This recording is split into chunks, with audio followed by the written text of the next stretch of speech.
আজকে তো সন্দেহের অবসান। হ্যাঁ, প্রথম পক্ষের শেষ দিন আজকে।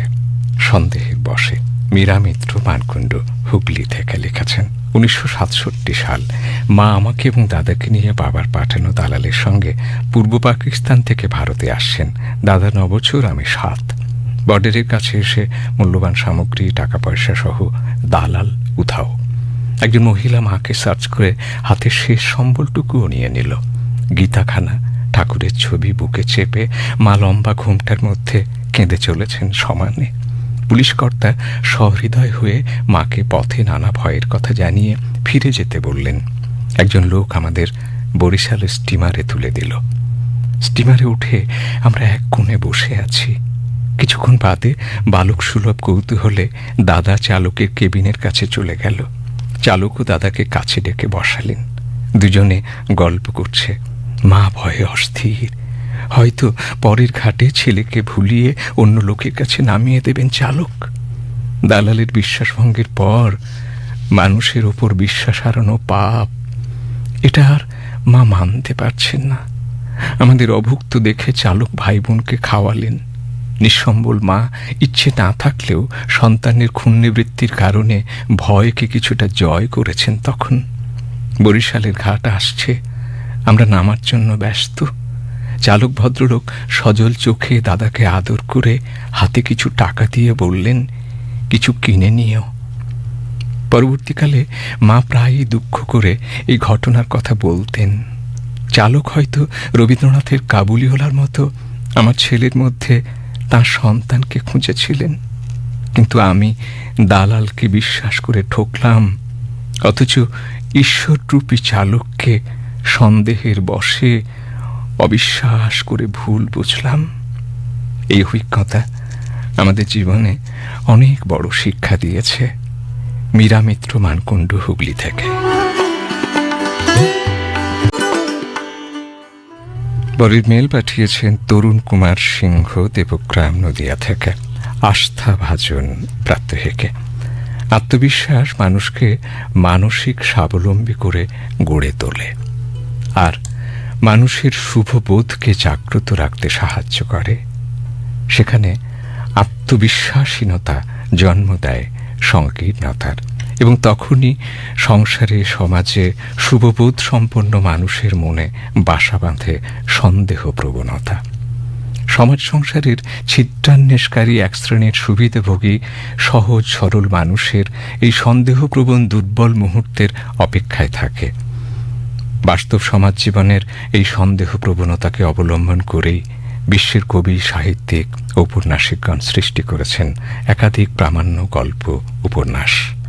শতবর্ষ প্রাচীন শরৎ কাহিনীর ছেলে ধরায় বর্ণিত ছিল বর্তমান সমাজে সন্দেহের বশে একের পর এক ঘটে যাওয়া অমানবিক ঘটনার সামাজিক চিত্র।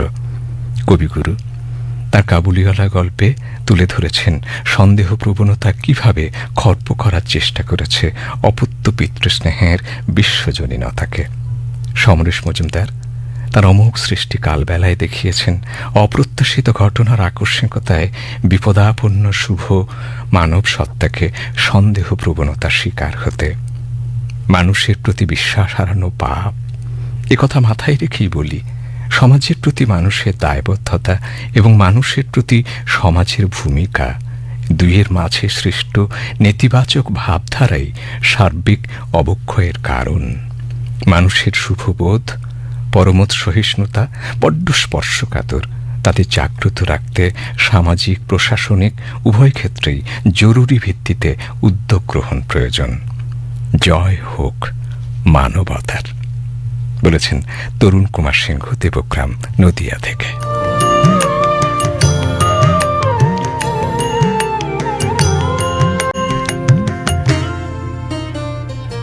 ভোরের সাথী প্রাত্যহিকে লিখছেন ছায়া ভট্টাচার্য, গ্রাম ডাক, শিয়াখালা, হুগলি থেকে। হাতে লেখা চিঠি। কার কাছে কই মনের কথা? কেন, প্রাত্যহিকে আছে তো। বকুলেশ্বরীর হয়েছে এক জ্বালা। নতুন বাড়িতে এসে কাজের শেষে চুলটা খুলে জানালার ধারে বসলে ঠিক উল্টো দিকে জানালায় তারই সমবয়সী এক ভদ্রলোক। অসহ্য লাগে। ঠিক এই দিকেই তাকিয়ে থাকেন। প্রথমে মনে হয়েছিল ওর বোধহয় এই সময়টুকু ফাঁকা থাকে, কিন্তু দীর্ঘদিন হয়ে গেল বাড়ির সবাই লক্ষ্য করছে বকুলের ঘরে জানালা বলতে ওই একখানা, ওই জানালা দিয়ে আলো, হাওয়া, বৃষ্টির ছাঁট সবই, বাইরের আকাশ ওই জানালা দিয়ে। বকুল মনে মনে ভাবে, ওর কি কোনো কাজ নেই? দিন রাত কেবল জানালার ধারে। কি জানি, হয়তো ধনী বাড়ির ছেলে, তাই কিছু কাজ নেই। বকুলও লক্ষ্য করেছে এক দৃষ্টে এদিকেই তাকিয়ে থাকে।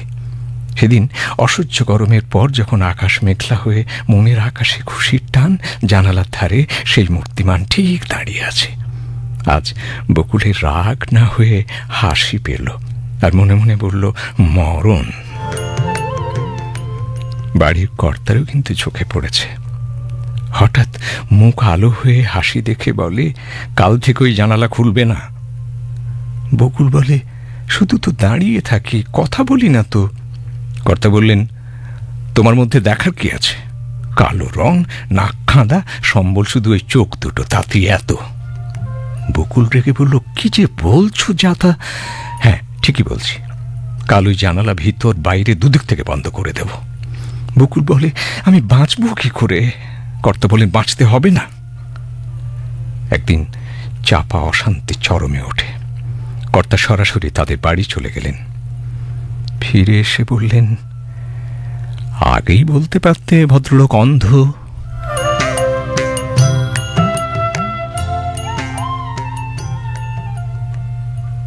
বকুলের দু চোখে তখন শ্রাবণের ধারা। ছায়া ভট্টাচার্য, গ্রাম ডাকশিয়াখালা, হুগলি।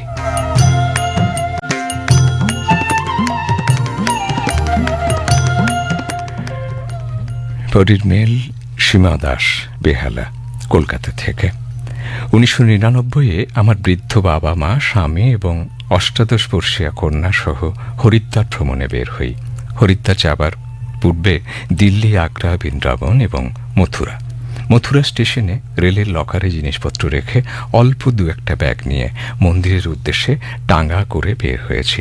হঠাৎ যেতে যেতে মনে হলো, একটা ব্যাগ যাতে কিছু দরকারি কাগজপত্র এবং টাকা আছে, সেটা তো দেখতে পাচ্ছি না। কি হলো? আসলে টাঙ্গাওয়ালা জিনিসগুলো টাঙ্গাতে তুলেছিল, ফলে সব সন্দেহ গিয়ে পড়ল টাঙ্গা চালকের ওপর। রাগে অন্ধ হয়ে রাস্তার পাশে একটা পুলিশ চৌকিতে নালিশ করে দিলাম। মন্দির দর্শনের শেষে স্টেশনে ফিরে আসার পর স্টেশন মাস্টার বললেন, আপনারা এই ব্যাগটা বাইরে ফেলে গেছেন। লজ্জায়, অনুশোচনায় মাটিতে মিশে যেতে ইচ্ছে করছিল তখন।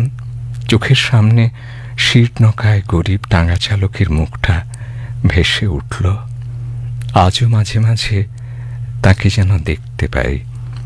আজ এই পত্রের মাধ্যমে সেই বয়স্ক দরিদ্র টাঙ্গা চালকের কাছে আমি ক্ষমা চেয়ে নিচ্ছি। সীমা দাস, বেহালা, কলকাতা।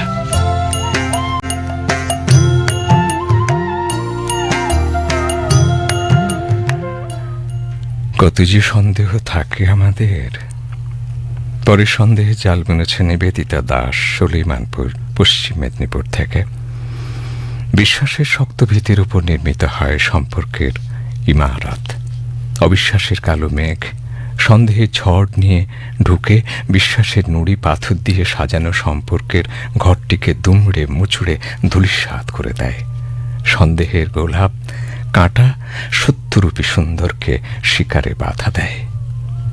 সজল এবং মমতার সোহাগ ভরা সংসার যাপন, সুখে দুঃখে আনন্দে বিপদে পাশে থেকেছে দুজন দুজনের। ওদের ছোট্ট সংসারে অর্থের প্রাচুর্য নেই, তবে নিত্য আনন্দ। এমনি করে শিউলি ফোটা শরৎ, কচি পাতার বসন্তের পথ চলা যখন প্রায় বছর 8 বিপত্তি শুরু হলো তখন থেকে। ওদের ঘর আলো করে ছোট্ট দুখানি দুষ্টু পায়ের বড্ড ইচ্ছে। কিন্তু পরিবারের সবাই এবং পাড়া প্রতিবেশীরা মমতাকে বন্ধাত্বের জন্য সন্দেহ এবং দোষারোপ করতে থাকেন। এমনকি রেহাই মিলল না স্বামী সজলের কাছ থেকেও। অথচ কারো মনে হলো না ডাক্তারি পরীক্ষা দেখার সমস্যা আসলে মমতার নাকি সজলের। মনের কষ্টে বাবার বাড়ি গিয়ে ওখানে ডাক্তার দেখিয়ে মমতা জানতে পারল ও মা হতে পারবে। এসে সজলকে বিষয়টা জানাতেই সজল রিপোর্টগুলো দেখতেই চাইল না, উপরন্তু সন্দেহ করে তাকে গ্রহণ করতে অস্বীকার করল। তীব্র মানসিক দহনে মমতা আত্মহত্যার পথ বেছে নিল।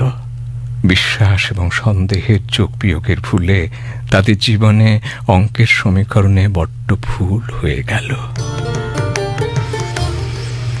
বছর কয়েক পর সজল আবার নতুন করে ঘর বেঁধেছে, কিন্তু সে বাবা হতে পারেনি আজও। এখন সে অনুশোচনায় দগ্ধ হয়। যাচাই না করে নিছক সন্দেহের বশে সে মমতার জীবন প্রদীপ নিভিয়ে ফেলেছে। বর্তমান স্ত্রীও এখন তারই কারণে সন্তানহীন। সেদিন যদি সে অমূলক সন্দেহ না করে ডাক্তারের রিপোর্টগুলো শান্ত মাথায় বোঝার চেষ্টা করত। সমাজ সংসার জীবনে এরকম বহুবিধ সন্দেহের বশে সম্পর্কের সুতোর গিঁট আলগা হয়ে আসছে। এছাড়া ডাক্তারি পরিভাষায় অতিরিক্ত সন্দেহ প্রবণতা সিজোফ্রেনিয়া, ওথেলো সিন্ড্রোমের মতো গুরুতর মানসিক ব্যাধিকেই নির্দেশ করছে। ভিত্তিহীন সন্দেহের বশে কোনো প্রকার সিদ্ধান্ত গ্রহণের আগে বিষয়টি সঠিকভাবে যাচাই করা উচিত। বিশ্বাসের রেশমি সুতোয় সমস্ত সম্পর্কের বাহারি বস্ত্র বয়ন সুন্দর হোক। নিবেদিতা দাস, সলিমানপুর, পশ্চিম মেদিনীপুর থেকে।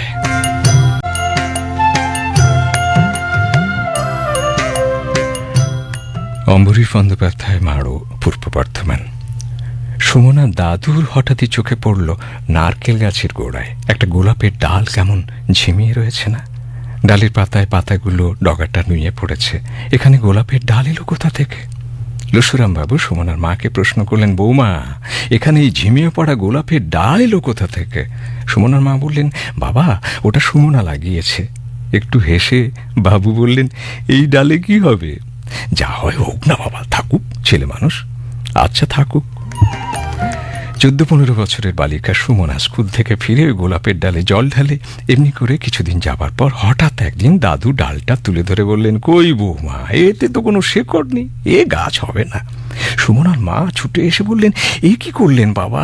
সুমনা বকবে, কান্নাকাটি করবে, তাড়াতাড়ি পুঁতে ফেলুন, আর তুলবেন না, হয় হবে, না হয় না হবে, ছেলে মানুষ খেলা করছে, খেলুক না। দিন মাস গড়িয়ে যায়। একদিন গোলাপের ডালে পাতা ফুটল, নতুন ডাল গজালো, দেখতে দেখতে কুঁড়ি এলো। সুমনার আনন্দ আর ধরে না। একটা আস্ত লাল গোলাপ ফুটেছে, দেখতে যত সুন্দর তত মিষ্টি গন্ধ। প্রথম ফুলটা নিজের হাতে তুলে দাদুর জন্মদিনে দাদুর হাতে দিল। দাদু, আমার লাগানো গোলাপের প্রথম ফুলটা তোমাকে দিলাম। বিস্ময়ে হতবাক দাদু চুপ করে বসে রইলেন। তিনি যে সন্দেহ করেছিলেন এত, সেই ডাল আজ ফুল ফুটেছে। শুধু সময়ের অপেক্ষা। আমাদের জীবনে চলার পথে কত সময় কত সন্দেহ সৃষ্টি করে, তার থেকে ঘটে যায় কত অঘটন। কিন্তু ধৈর্য আর বিশ্বাস থাকলে সেই সন্দেহ চূর্ণ করে মিলন আর বিশ্বাসের ফুল ফোটে। তাই দরকার বিশ্বাস আর ধৈর্য। ওরে আয়, বিশ্বাসের ফুল ফোটাই, সন্দেহের পাপ দূরে চলে যাক, মধুর হোক এ জীবন। অম্বরীশ বন্দ্যোপাধ্যায়, গ্রাম মারো, পূর্ব বর্ধমান থেকে।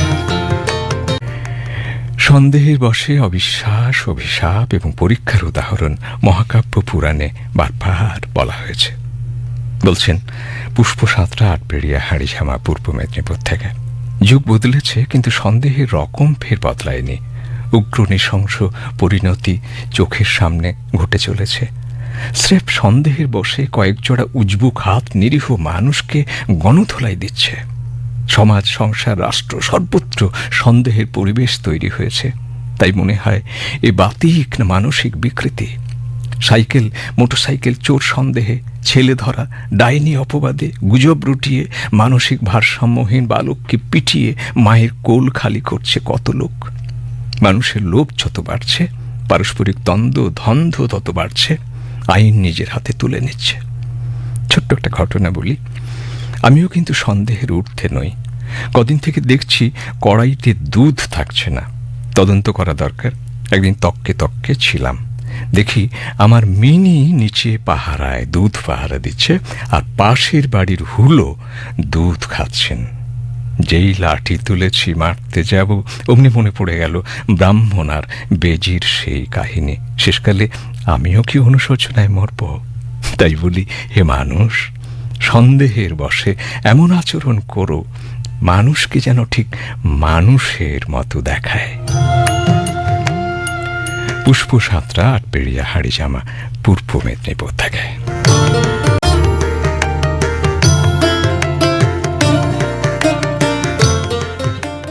ওরে বাবা, বাঘ! ওরে বাঘ রে! ও বাঁচাও, বাঁচাও! আওয়াজ শুনে উঠোন থেকে বইপত্র ছেড়ে হেরিকিন জলের ঘুঁটি উল্টে ছুটে গিয়ে কাকু পিসিমণিরা মা ঠাকুমাকে জড়িয়ে ধরে সমস্বরে চোখ বুজে চিৎকার করতে থাকে, ও বাবা, বাঘ, বাঘ! দয়াময় মণ্ডল, ভালিয়ান মহুলা, বীরভূম থেকে।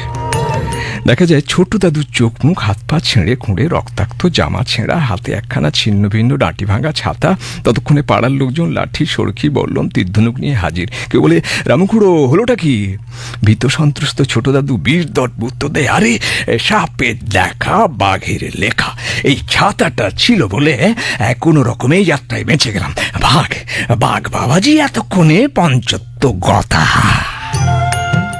সকলে বলে, রামখুড়ো, জামা কাপড় ছেড়ে একটু রক্ত টক্ত ধুয়ে পুছে পলম লাগিয়ে খাওয়া দাওয়া সেরে একটু ঘুমো, কাল সকালে দেখছি কি করা যায়। ঠিক তাই, ভোর ভোর সকালে পাড়ার লোকজন লাঠি, সড়কি, বল্লম, তীর ধনুক নিয়ে হাজির। ছোট দাদুও বেরিয়েছে সেই ভাঙা ছেঁড়া লাঠি ছাতাটি নিয়ে। কেউ এগোয় তো কেউ পিছয়। তখনও ভোরের আলো ফোটেনি। পুকুর পাড়ে অগ্নিকোণে শ্যাওড়া গাছে তলাটা খুঁটখুঁটে আধা, ছিঁচি পোকা ডেকেই চলেছে। তাল গাছে শকুন পাখি ডানা ছটফট করছে, ভয় ভয় করছে। হঠাৎ এক ঝাঁক জোনাকির আলো দেখে সকলে বলে, ওই তো, ওই তো এখনো মরেনি। চোখ জলজল করছে। সাবধান, ঘিরে ফেল, ঘিরে ফেল, ঘিরে ফেল, ঘিরে ফেল। ততক্ষণে বাটুল কাকা একটা তাল গাছে উঠে তীর্ধনুক তাক করে রেডি। ইশারা পেলেই হয়। আস্তে আস্তে পূবের আলো ফুটছে। ধীর পদক্ষেপে সকলে এগিয়ে দেখে এক মুড়ো তাল গাছ। প্রখর গ্রীষ্মের দাবদাহে পাতাগুলো শুকিয়ে হলুদ হয়ে রুক্ষ ধারালো হয়ে গেছে। আর রামুখুড়োর ছিন্ন ভিন্ন ছাতা আর ছেঁড়া জামার টুকরোও লেগে আছে সেই ডালে। সকলকে জানতে আর বাকি রইল না রামুখুড়োর বাঘ। দয়াময় মণ্ডল, ভালিয়ান মহুলা, বীরভূম থেকে। সন্দেহের অবসান।